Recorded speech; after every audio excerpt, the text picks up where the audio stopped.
It's morning here. It is 8. No, it's 10:40. I don't know when you're listening to this, but welcome back to Enough with the Small Talk. Here with me, Katie Lane. I'm so glad that you're listening in today. Wowzers. I have so many different topic ideas. And I get these bursts of like massive inspiration and passion and wisdom. And then if I don't take advantage of the moment and record right away, I lose it. You know how many freaking awesome episodes have probably slipped through the cracks just because I wasn't able to record in that moment. So my episodes are rarely ever planned. And this was a topic that I said I was going to record on my Instagram stories a couple weeks ago. And it was when I went on that forest play date with my sister-in-law, Hazel May, Maddie Mac, and baby Bennett, my nieces and nephew. And this has to do with fear. This has to do with self-motivation when, let's be honest, let's just talk, let me drop a hard truth, okay? Because I know you relate. Even though maybe we should feel that we ourselves are reason enough to do the thing, whatever the thing is,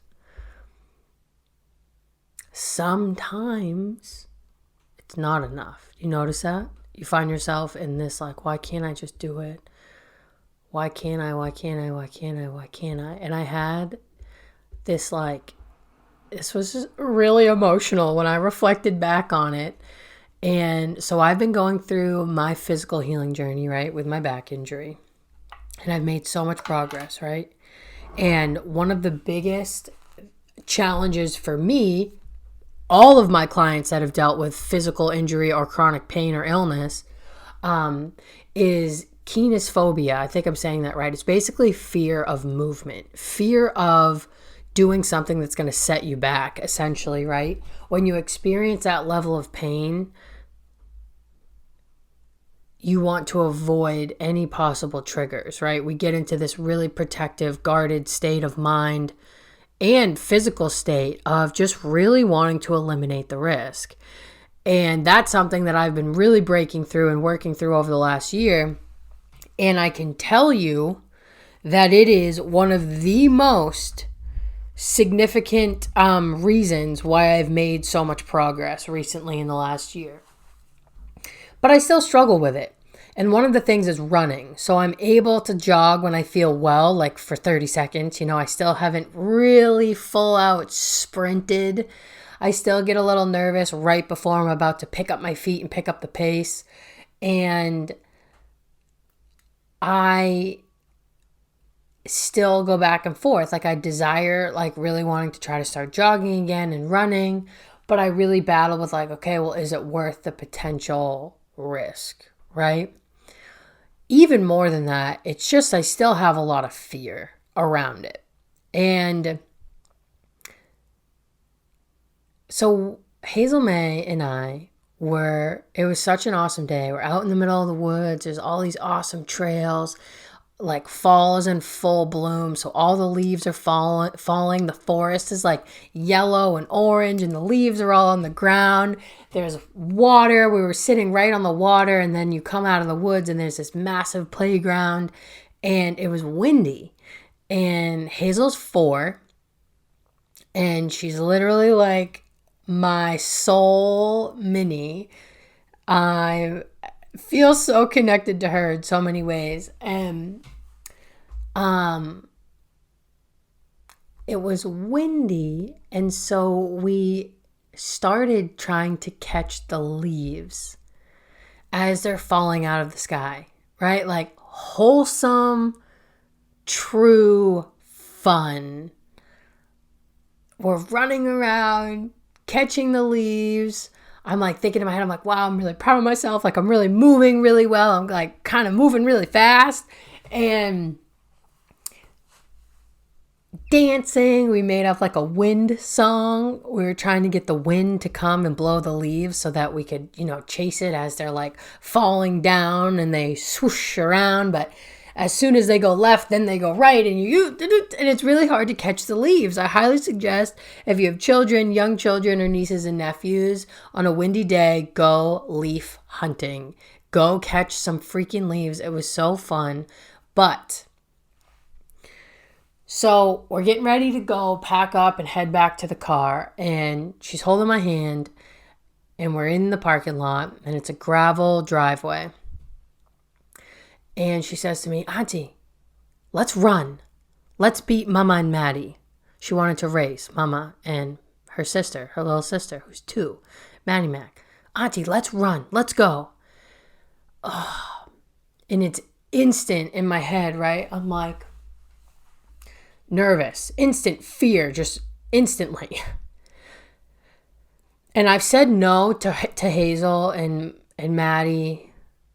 Bennett was just born in August, so he's getting the strongest version of me, which is incredible. But I've said no to Hazel and Maddie so many times because of my pain, because of my injury, because of how restricted I was, and because of fear, right? Auntie, let's do this. Auntie. And no, Auntie can't. Her back is sore. Oh, Auntie has to rest her back. Oh, right? And now I know that I'm like really at a pivotal point where I am rarely saying no now, okay? And I know that when I am saying no, it's likely still out of fear rather than lack of capability. Meaning, the likelihood that I can do what they're asking is pretty damn high now. And if I'm finding myself saying no, it's usually out of fear.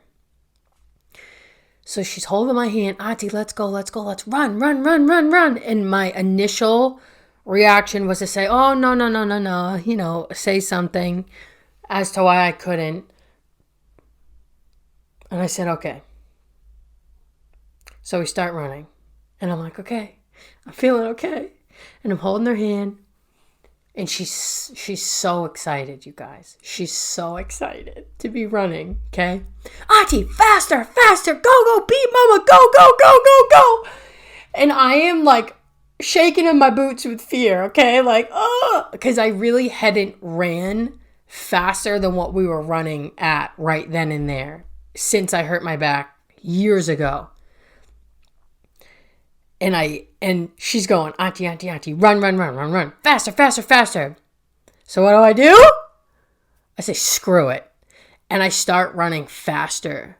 And you guys, it didn't hurt me at all. I couldn't believe it. I was like sprinting. Mind you, this 4-year-old, Hazel May, is now able to, like, she's faster than me, okay? But I was running. I was like sprinting, holding her hand, running down this gravel driveway. And she's so excited, and I'm smiling, and I'm laughing. She's laughing. And actually, Mama snuck up behind us at the last second and actually beat us because we thought we had her. So we stopped right before we got to the car. And here comes Mama, Maddie, and little baby Bennett. And they actually beat us. But what I realized, you guys, because as I'm driving home, I'm thinking to myself, holy shit. Like, Katie, you just sprinted, okay? And I'm like, why was this so easy this time? Yet, all the times I'm out for my walks, all the times I have the inclination or the desire, I always get these bursts in me to run. I always just want to run. And then my mind and my brain immediately say, no, nope. Alert, danger, right? I'm like, why was this so easy for me this time? The answer is so freaking simple, you guys. It's because I had Hazel May holding my freaking hand with a grinning smile on her face saying, "Auntie, run, run, run." And my reason why in that moment was bigger than my fear. You see? My reason why was bigger than my fear in that moment.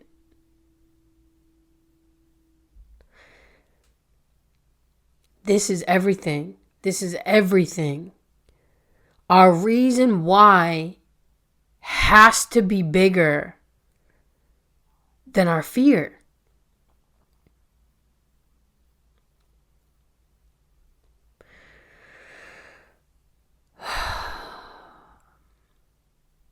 So why are you doing this? You know, why are you working so hard to heal? Why are you working so hard to overcome these obstacles that you're facing right now? Why are you working so hard? Why do you want this? What does this mean? It's not about just feeling better. Because if feeling better was a reason enough why, we still wouldn't have so much fear holding us back, right? And I think for a lot of us, we create a new normal that as much as it's uncomfortable, as much as we don't quote unquote like it, as much as we desire more, we are comfortable enough, whether we care to admit it or not. This can be with your physical healing. This can also really be with your emotional well-being, your emotional state, how you're doing in life, right? Like you as a human, you want more for yourself. You desire bigger, better, deeper, more wholesomeness, healing. But as much as you may want that, as much as you may desire that, as much as it may consume your thoughts that you want, the truth is a lot of us are comfortable enough where we are. And I can be fully honest with each and every one of you listening right now. That has happened with me on my physical healing journey. I said this to Dr. Nick. Functional movement therapy. I worked with him as a client for a long time, and he helped me so much get to like being able to do this, like sprint with her, with Hazel. But I said to him, I'm like, I know I capped myself on my progress because I got to a point where I felt good enough. And there's, this is understandable. When you are in so much pain for so long, whether it's physical or emotional, and you make enough progress to where you feel better, it makes sense that that might be enough right now. For me, the progress I had made was enough right now. I just wanted to soak it up, right? I wanted to soak up this progress that I had made, but I also knew that I didn't go as far as I could go. I kind of pulled back on the throttle with my efforts to heal even more because I just wanted to soak up where I was. And there's absolutely nothing wrong with that. But when we coast like that, what that allowed, it allowed my fears that I had, it almost allowed them more space to get bigger again.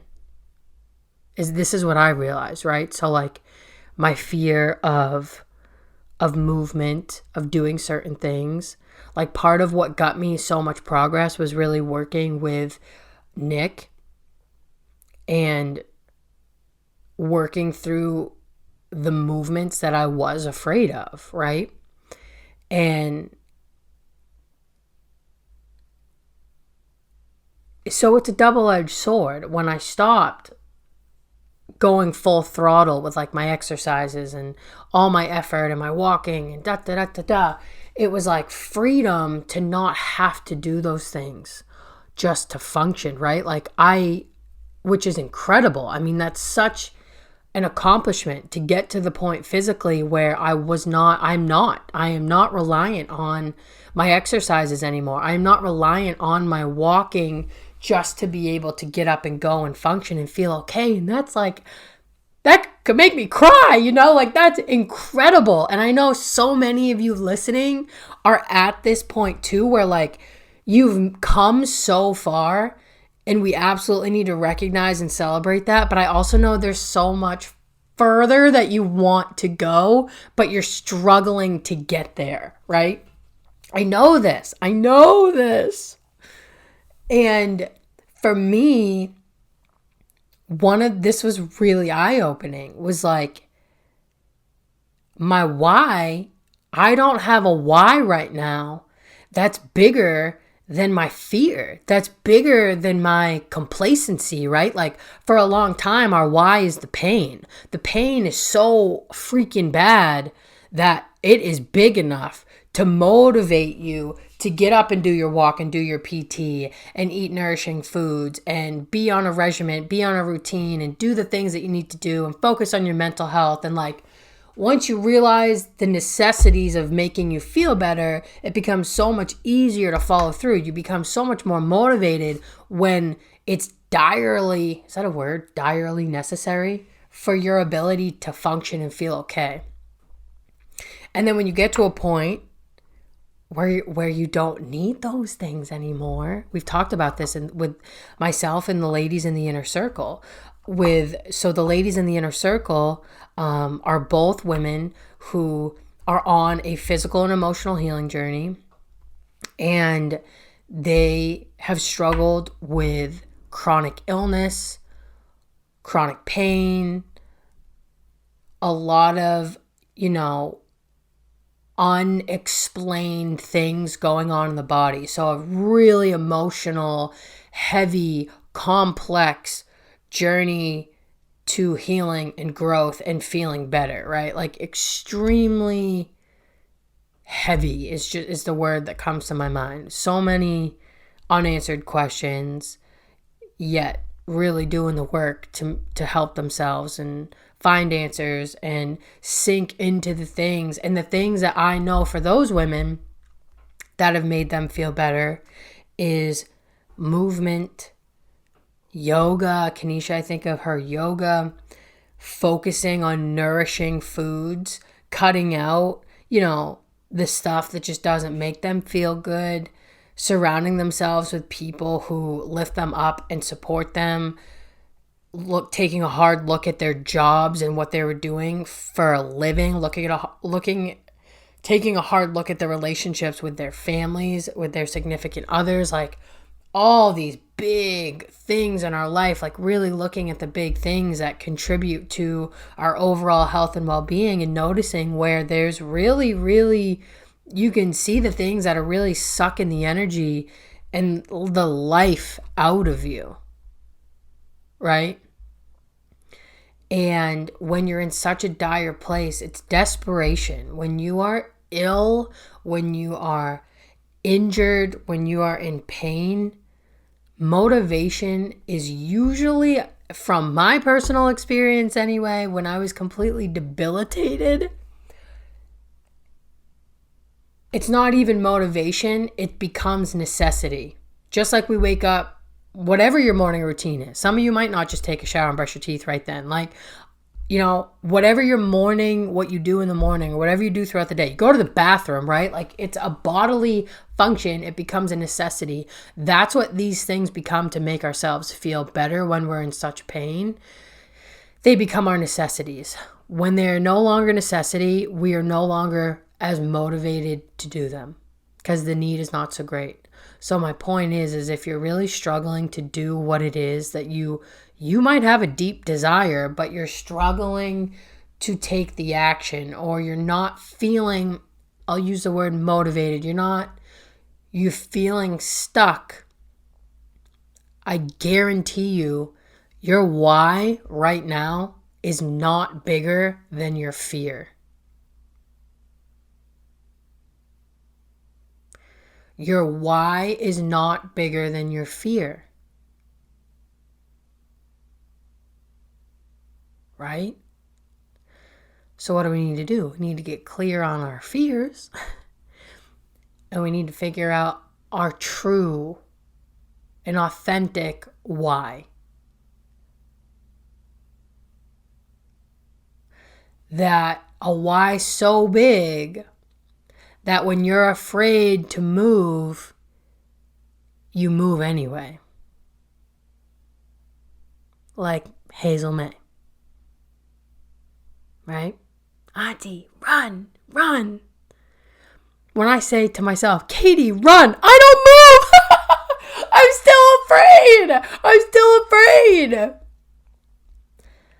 But that little girl, are you kidding me? In that moment, she is bigger than me. Right? And I knew what proves that this was my fear, that this is my fear holding me back, is I know that if I really couldn't run, like I know that if in my gut was like, no, like you cannot run.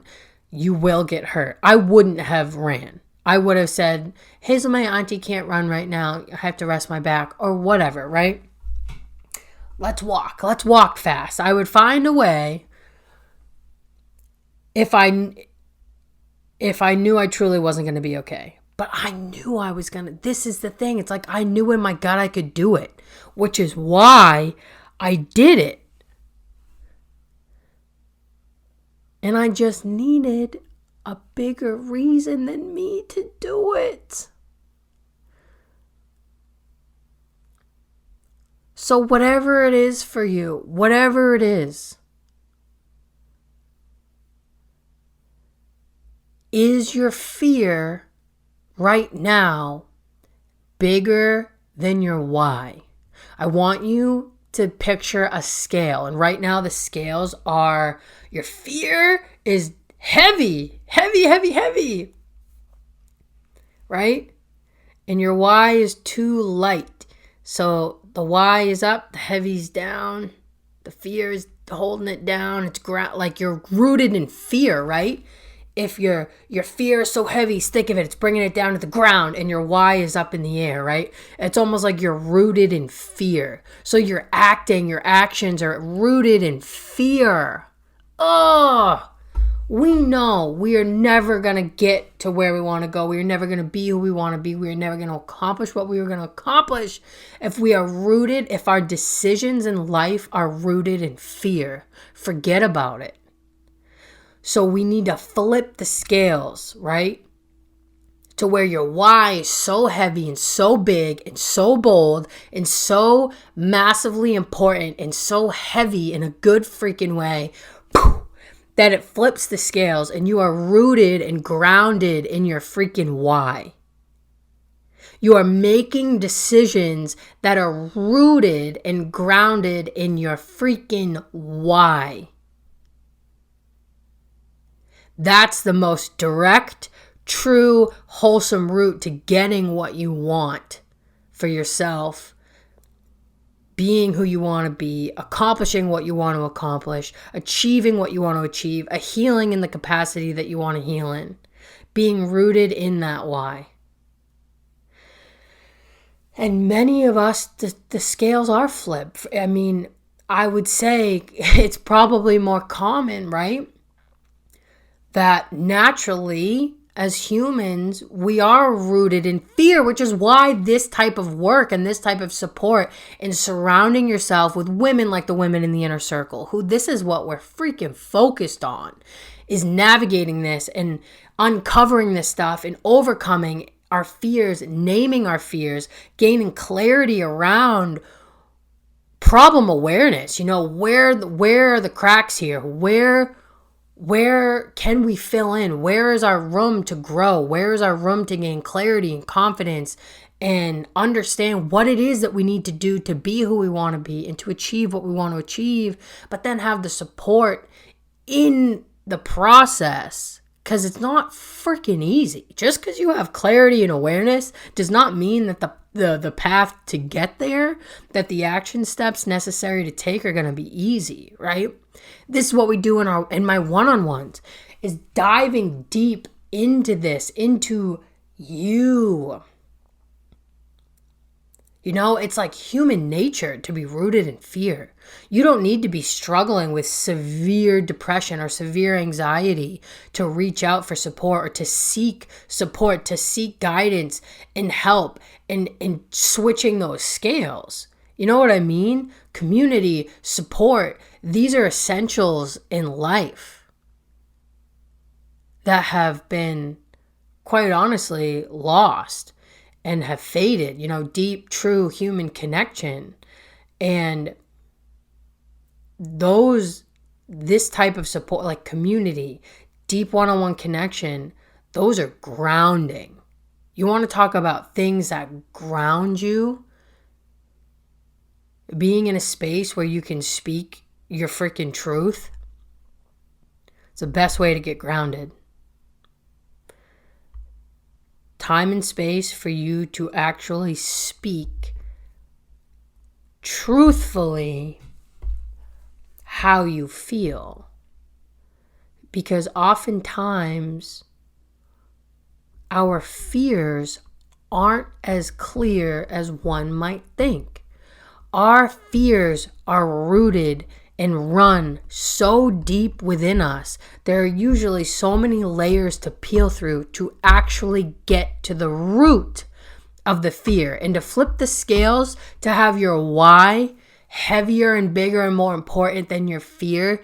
You need to get to the root of the fear to be able to overcome it. Right? You need, and it's the same process for your why. I want to feel better. I want to be able to have kids. Right? All these are great reasons. But if you're telling yourself these reasons and you're still not doing the things, they're not big enough yet. You haven't been able to really trace those whys back to the root. And when you uncover that root, my friend, you will freaking know, because it hits you right to your core. It hits you right in your soul. That's the kind of shit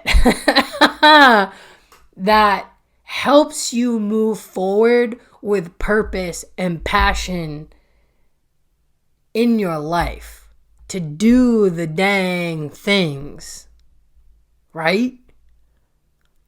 Oh, I'm going to leave you with this. This is plenty to ponder. That moment for me was very eye-opening. It's just such reinforcement and proof that our why has to be bigger than our fear, or our fear will win usually every time. So I ask you, is your fear bigger than your why? And if it is, it's time to do some work, my friend. I'm going to put links in the show notes for a deep dive one-on-one support session with me. I always recommend that option for anyone seeking support with me. It's a great place to start, because then we can just figure out what you need past then. I'm going to drop the link for my newly created soul support membership. This I'm so excited about. It's so straightforward. It's so simple. It's just such an easy, streamlined option to have bi-weekly sessions with me. Soul support. Support for you as a human. Deep support for you in your life, for you in your healing journey. Overcoming fear, gaining understanding and clarity about who you are, healing this emotional crap, navigating this emotional crap, uncovering the baggage that you're carrying, uncovering and navigating your family relationships and your physical healing journey and your emotional healing journey and your self-image, how you see yourself, what are your biggest fears and how are they holding you back and why, and what can we do to move you forward. Soul support, an ongoing membership with me that is bi-weekly calls. This is inspired by Stacy, one of my clients. Her and I have been doing bi-weekly calls forever now. And it was inspired by her. It's the perfect type of support to just keep you uplifted and feeling supported, and ensuring that you have designated time to focus on you in your life. But that's affordable also. So Katie Lane, my soul support membership, I'll put a link down for that too. I'm also going to share a link for a form if you're not quite ready to purchase a one-on-one session with me, you're not quite ready to purchase yourself the soul support membership, and you want to just connect. If you're someone where we haven't personally connected yet, you'd like to apply for this type of support, ask your questions, tell me what it is that you're seeking support with, and have a conversation around whether or not I think we're a good fit, whether or not you feel that this is a good fit. I'm going to submit, I'll share a link down below with a form that you can just basically reach out to let me know that you're interested. We can connect and chat about what it is that you're looking for, and we can see how I can help you. You guys know where to find me. I hope you loved this story. I hope you gained something amazing. I will talk to you so soon. As always, take care of yourself.